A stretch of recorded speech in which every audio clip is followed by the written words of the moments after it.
Okay. Come on. Come on. Easy does it. There we go. Come on. Come on. Hit more. Good, Kia. Yeah.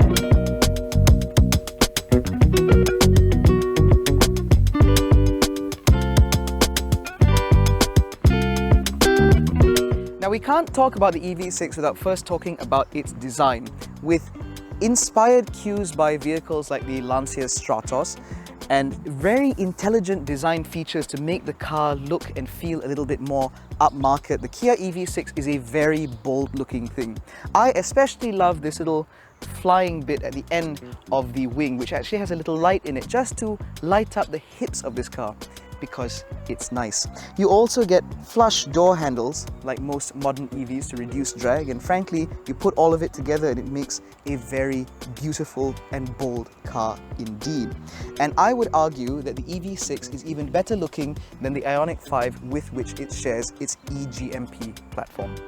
Now, because we've only had the EV6 for about 24 hours at time of filming, this isn't going to be a full review, so we're just going to take you a little bit through some of the specs.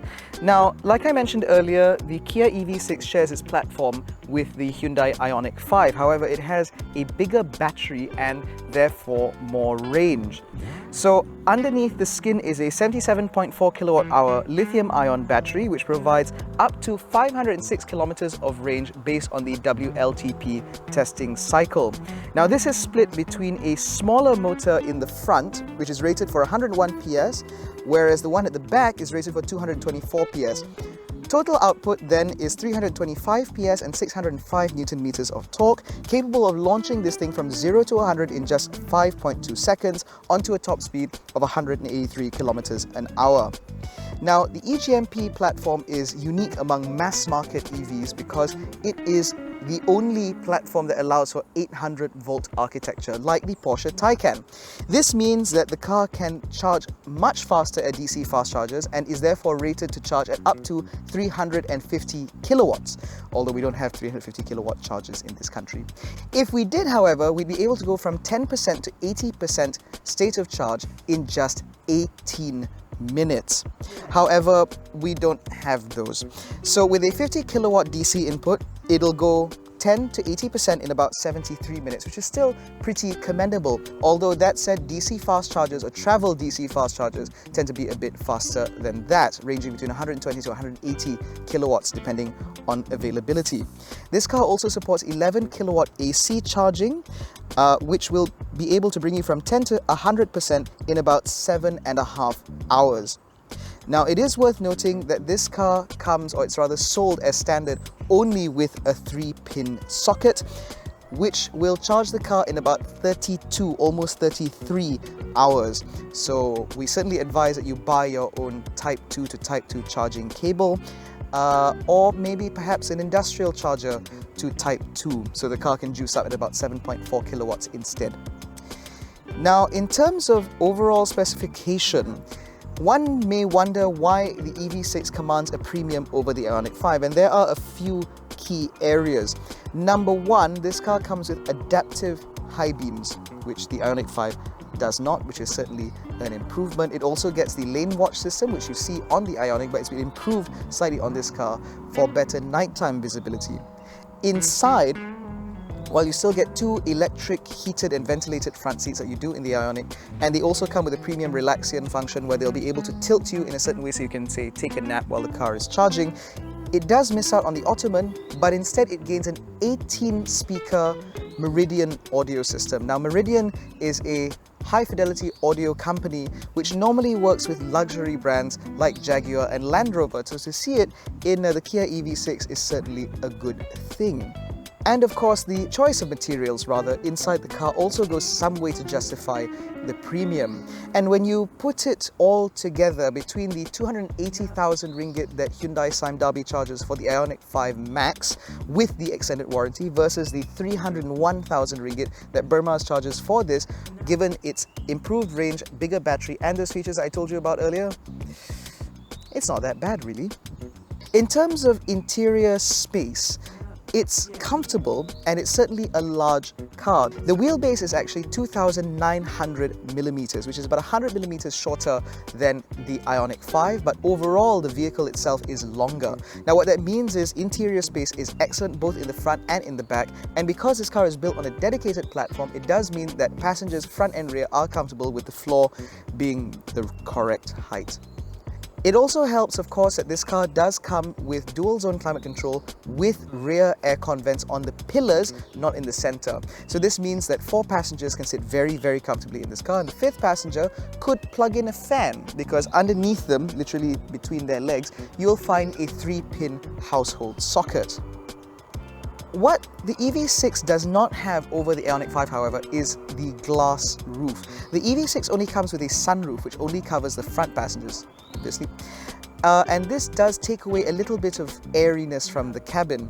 That is especially emphasized by the fact that the cabin in this car is available only in a very dark color. So it's a black Alcantara and a little bit of white leather lining around the place. So it is mostly a darker interior compared to the Ioniq 5.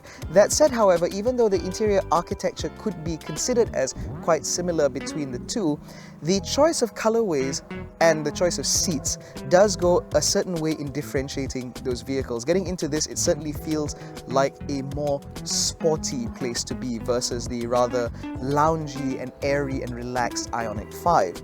And that brings me on to the way this car drives.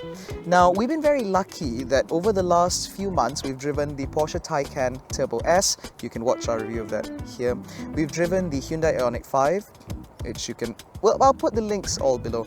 We've driven the Taycan Turbo S, we have driven the Hyundai Ioniq 5, and we have also reviewed the BMW iX. So at this point, we're getting a slightly better idea of what EVs are like to live with.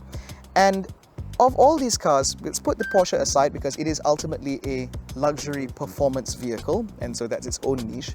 But compared to the passenger cars, the EV6 has to be the tidiest handling vehicle thus far. Despite the fact that it is very heavy, weighing well over 2 tons, it hides its weight very well.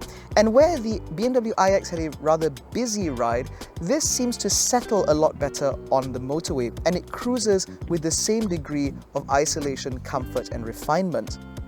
And talking about cruising, this car also comes as standard with a full suite of active safety systems. So that means things like AEB, rear cross traffic alert, blind spot monitoring, lane keep assist, lane centering assist, and also adaptive cruise control from 0 kilometers an hour. That means this car will drive itself through traffic. And it also has those blind spot cameras that I mentioned earlier. And when you're on the motorway, engaging these systems means that driving is truly a hassle-free affair because the car does do a very good job at keeping itself in lane and keeping itself from a reasonable distance from the car in front. Now, in terms of power consumption, however, we've driven this car in a mix of in-town traffic as well as some long motorway cruises. As you can imagine, this had to be done at about 2 to 3 o'clock in the morning because that's all the time we had with the car. And the average consumption on this car has ranged between 19 kilowatt hours per 100 kilometers to about 20 kilowatt hours per 100 kilometers. This means that this car is now inherently more efficient than the BMW iX that we tested in the past. And with that in mind, it also means that it can cruise for a little bit longer. Now, this car's rated claimed range is 506 kilometers. Now, at 100% charge yesterday, and with my driving style, which is, I'd like to think is representative of most Malaysians, it's more like 460 to 480 kilometers on a full charge, which, mind, is still higher than what you get out of the BMW iX, for example, and still more than what you get out of a Hyundai Ioniq 5. Now, the reason why I keep comparing the iX to this car, even though they are very different categories and obviously with about 100,000 ringgit between them, is because the EV6 is such an impressive vehicle in terms of its refinement, build quality, features, and overall execution of the idea that I think that it does genuinely rival luxury car makers. I would recommend the EV6 over vehicles like Mercedes-Benz's EQA with its much shorter range, ditto the Mini EV, simply because this car aims to offer the maximum amount of value that 300,000 ringgit can get you without any of the drawbacks, it seems. And to me, that makes this the best value electric vehicle that money can currently buy. In any case, that has been our very quick preview of the Kia EV6, and we look forward to sharing more with you when we get this car on test properly, hopefully sometime next year. If you enjoyed this video, please give it a thumbs up, subscribe to the channel, hit the little bell icon to be notified every time we make a new upload. Don't forget to follow us on Facebook, Twitter and Instagram. All the links are in the description below. Thank you so much for watching. We'll catch you in the next one. Take care, stay safe, and jangan bodoh.